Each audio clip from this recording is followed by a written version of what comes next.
Mais qu'en est-il du processus de motivation? Eh bien, la motivation, première chose, si on veut la définir et qu'on regarde l'étymologie, on se rend compte qu'il vient du latin movere, qui veut dire se mettre en mouvement. Donc, on peut dire qu'on n'est jamais motivé une bonne fois pour toutes et que on n'est pas motivé, ce n'est pas on va dire un trait de caractère. Peut-être pensez-vous à ces personnes qui sont très motivées pour retaper leur chalet, pour jardiner, pour bricoler, etc. et qui peut-être sur leur lieu de travail présentent un petit peu moins de motivation. D'accord ? Donc la motivation, c'est vraiment orienter vers quelque chose, c'est ce qui va nous permettre de bouger.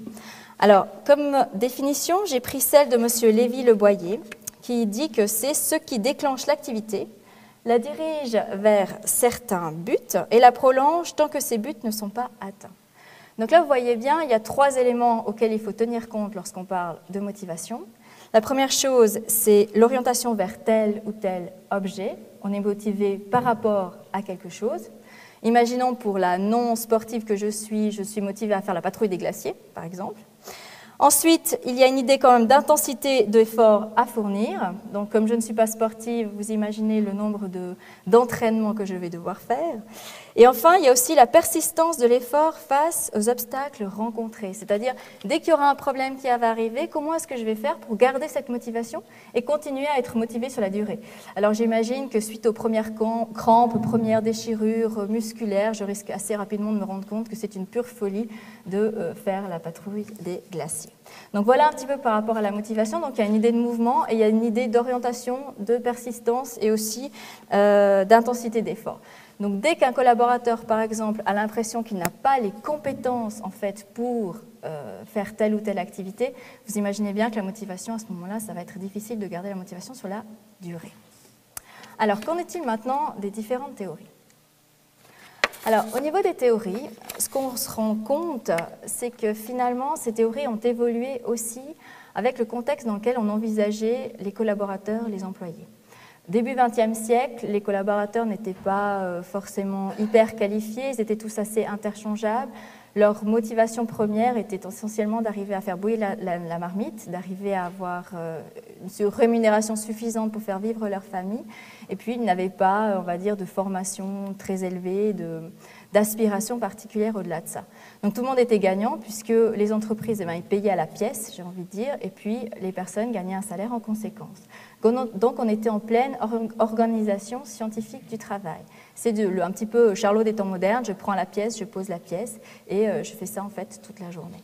Donc là, c'est clair, la motivation principale, elle est salariale, et on a toute cette organisation scientifique du travail qui se fait où on décomplexifie en fait une activité professionnelle pour la réduire à de simples petits gestes, pour arriver à une rentabilité maximum. Donc là, Taylor, évidemment, c'était plutôt le salaire. Arrive un nouveau courant de pensée qui va avoir une grande influence, évidemment, c'est celle de l'école des relations humaines. C'est-à-dire qu'on s'est tout d'un coup rendu compte que finalement, l'être humain, ses motivations allaient au-delà du simple fait d'être rémunéré à la fin du mois. Il avait envie, en fait, il avait des aspirations particulières, il avait des envies particulières de pouvoir se réaliser, de pouvoir avoir des responsabilités, etc. Il avait vraiment des besoins. Et c'est là-dessus que différentes théories en ont découlé, dont la plus fameuse, qui est donc la pyramide des besoins de Maslow.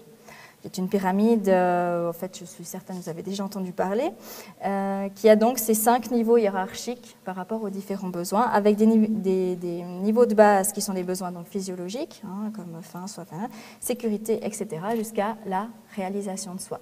Donc ce modèle a une idée quand même de modèle universel, où finalement tout le monde passe par les mêmes niveaux. Il y a aussi une idée d'ordre donc hiérarchique. Pour arriver et atteindre les besoins du niveau suivant, il faut d'abord que les besoins du niveau inférieur soient en fait réalisés. Et il y a donc cette idée de passage progressif.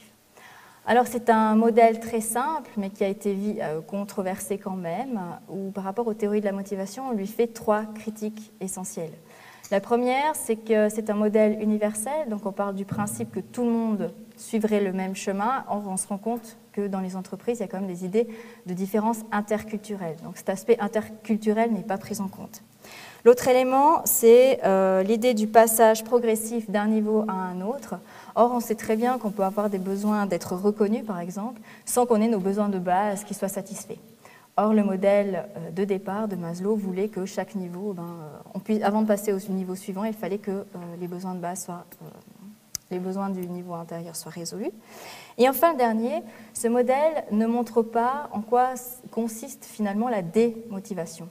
C'est-à-dire que partant du principe que toute personne a des besoins et qu'on va sans arrêt chercher à satisfaire ses besoins, finalement, on ne peut pas ne pas être démotivé. On ne sera jamais démotivé, on ne peut être que motivé. Donc ça, c'est la troisième critique qui avait été menée par rapport à cette première théorie. Vous voyez la différence. La première théorie de Taylor, c'était essentiellement par rapport au salaire. Simplement, l'individu est motivé par les salaires.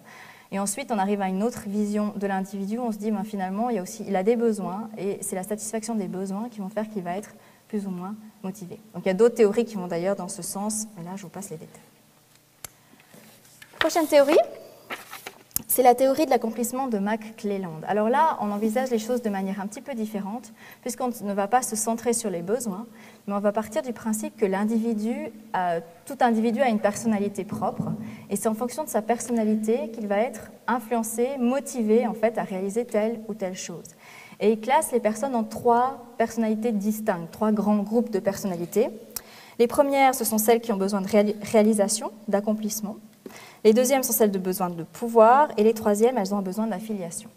Donc en fonction du type de personne auquel on est confronté, on va pouvoir utiliser des leviers différents en termes de motivation. C'est-à-dire qu'à une certaine époque, par exemple, on envisageait la carrière où une personne qui voulait faire carrière, finalement, elle devait chaque fois postuler pour grimper les échelons, j'ai envie de dire, dans l'organisation. Or, peut-être qu'à un certain moment, certaines personnes étaient obligées, entre guillemets, pour faire carrière, de postuler, alors que peut-être les responsabilités, ce n'était pas forcément l'élément qui les intéressait le plus pour pouvoir travailler. Donc, en fonction du type de personnalité, on a des attentes différentes. Et en tant que manager, si on connaît un petit peu les types de personnes auxquelles on a affaire, on peut utiliser des leviers différents pour motiver en fait les collaborateurs. À savoir, est-ce qu'on va leur donner une ascension importante? Est-ce qu'on va plutôt leur donner du pouvoir? Ou bien est-ce qu'on va les faire travailler dans des équipes dynamiques et intéressantes parce qu'elles ont ce besoin justement d'affiliation? Donc, on ne fonctionne pas tous aux mêmes choses. Prochaine théorie. C'est la théorie de l'équité, et là, je pense que je vais rejoindre un petit peu ce que va dire Madame Gaspo tout à l'heure par rapport à la rémunération. C'est-à-dire que nous sommes des êtres sociaux, donc forcément que nous allons regarder aussi comment fonctionnent les autres et comment ça se passe par rapport aux autres. Donc dans toute organisation, il y a une première chose auquel on va tenir compte finalement, c'est par rapport à ce que je fais, par rapport au travail que je suis en train de faire, mais finalement, quelle est la rétribution que j'ai en retour? Le rapport contribution-rétribution. Alors, si je n'ai pas l'impression de devoir faire beaucoup de travail pour avoir une contribution qui est la mienne, je vais être satisfaite. Si maintenant j'ai l'impression que je dois beaucoup, entre guillemets, trimer pour pouvoir avoir mon salaire à la fin du mois, forcément qu'à un moment donné, je ne vais pas être satisfaite. D'accord ?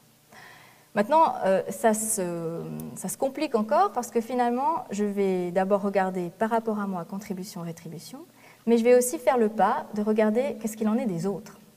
Et c'est là qu'on arrive à des situations où tout d'un coup, si on se rend compte qu'un collègue pour le même salaire, franchement, en fait beaucoup moins, d'accord, forcément que ma motivation ne sera plus au rendez-vous. De même, à l'inverse aussi, si j'en fais moins que les autres et pour avoir le même salaire à la fin du mois, c'est moi qui vais peut-être être un petit peu gênée par rapport à cette situation. Donc cette motivation, cette théorie-là dit que je vais être motivée en fonction d'un système qui serait juste, en fonction d'un système qui serait équitable. Et là, très honnêtement, il est évident que si on est face à un système dans une organisation où le système salarial en fait, est un petit peu nébuleux, on ne sait pas comment les primes sont données, on ne sait pas trop comment les choses se font, etc. Est-ce que c'est à la tête ou est-ce que c'est copinage et ainsi de suite, forcément que ma motivation sera moins au rendez-vous.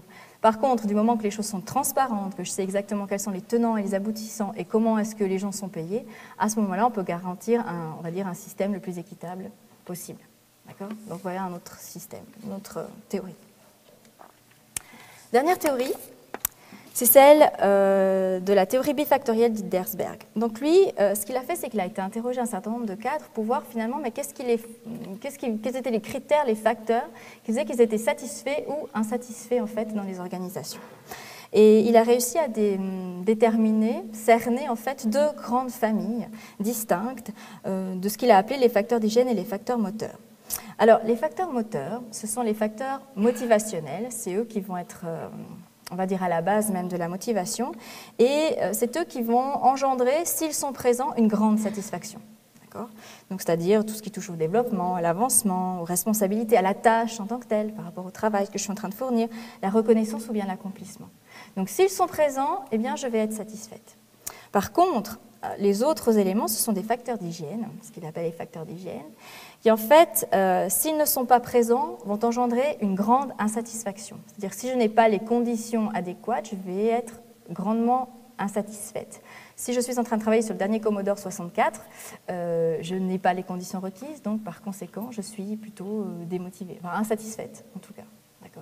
Par contre, pour ces facteurs d'insatisfaction, passer un certain seuil, bon, je veux dire c'est normal. Par rapport, voilà, je vais atteindre un certain niveau normal, et au-delà duquel ma satisfaction ne va pas forcément être augmentée. C'est-à-dire qu'il faut jouer sur ces facteurs d'hygiène en disant, voilà, on va garantir un certain niveau de satisfaction, ou éviter l'insatisfaction. Par contre, si l'on veut jouer sur des leviers véritables de motivation, on va jouer sur les autres leviers, c'est-à-dire les facteurs moteurs. Parce que si on améliore les facteurs de contexte, certes, on diminue l'insatisfaction, mais on n'augmente pas forcément la motivation. Et on peut bien avoir le meilleur bureau, le meilleur cadre, etc. C'est cet endroit de contexte le plus chouette possible. Ce n'est pas pour autant que sur la durée, je vais continuer à occuper tel ou tel poste. Et dès que j'aurai un poste équivalent avec des conditions qui sont, on va dire, meilleures, il y a de fortes chances que je vais partir ailleurs. D'accord ? Donc le salaire n'est pas suffisant, en fait, pour avoir cette satisfaction et par la même occasion, la motivation. Il faut un certain niveau de salaire, évidemment. Si on n'atteint pas ce niveau, ça va être important par rapport à la satisfaction, par rapport au travail. Mais pour pouvoir jouer sur la motivation, il vaut mieux utiliser les autres facteurs, à savoir les facteurs moteurs. Donc, en conclusion, ce qu'on peut dire, c'est qu'on n'est pas uniquement motivé par le salaire, on désire avant tout se sentir bien au travail, aspirer à s'autoréaliser, à donner le meilleur de soi-même et à se montrer créatif. Okay ? Maintenant, par rapport aux différents éléments sur lesquels on peut travailler, entre autres, il y a 4 axes. Le premier, la rémunération, bien sûr, puisque c'est pour éviter l'insatisfaction. Maintenant, il est évident que si la personne ne sait pas où elle va, si l'entreprise n'a pas une stratégie claire, si la vision de l'entreprise n'est pas clairement mentionnée, on est dans le flou et c'est absolument pas du tout agréable. Donc, il est évident que la démotivation risque d'arriver à ce moment-là. Si on a des objectifs qui sont clairement posés, si l'on sait où on va, si on sait ce qu'on attend de nous, que les attentes par rapport à ce qu'on doit faire, nos cahiers des charges, etc., sont clairement posés, il est beaucoup plus facile d'y répondre. Le flou engendre vraiment de l'insatisfaction avec des risques de démotivation importantes, bien sûr. On souhaite aussi être reconnu, évidemment. Je pense qu'un responsable qui s'approprie des résultats pour sa seule personne est une personne fondamentalement qui va démotiver les collaborateurs. On désire être reconnu, qu'on nous remercie aussi par rapport au travail que l'on fournit. Et ça, je pense que c'est important. Parfois, on a un petit peu tendance à l'oublier. On est plutôt dans une société où on va mettre le doigt sur la faute, sur ce qui ne va pas, et on a un petit peu tendance à oublier que parfois, c'est aussi bien de dire ce qui va. Et puis aussi, bien sûr, il y a cette idée d'émulsion, et notamment par rapport au travail d'équipe. On aime partager en fait ses connaissances, on aime pouvoir partager aussi son expérience avec autrui, et donc de pouvoir échanger, discuter. Si d'un coup on est en situation de groupe et puis on a un petit peu un creux comme ça en termes de motivation, il y aura toujours quelqu'un pour nous remotiver, nous rebooster. Donc c'est pour ça aussi que la dynamique de groupe au sein des organisations est aussi importante.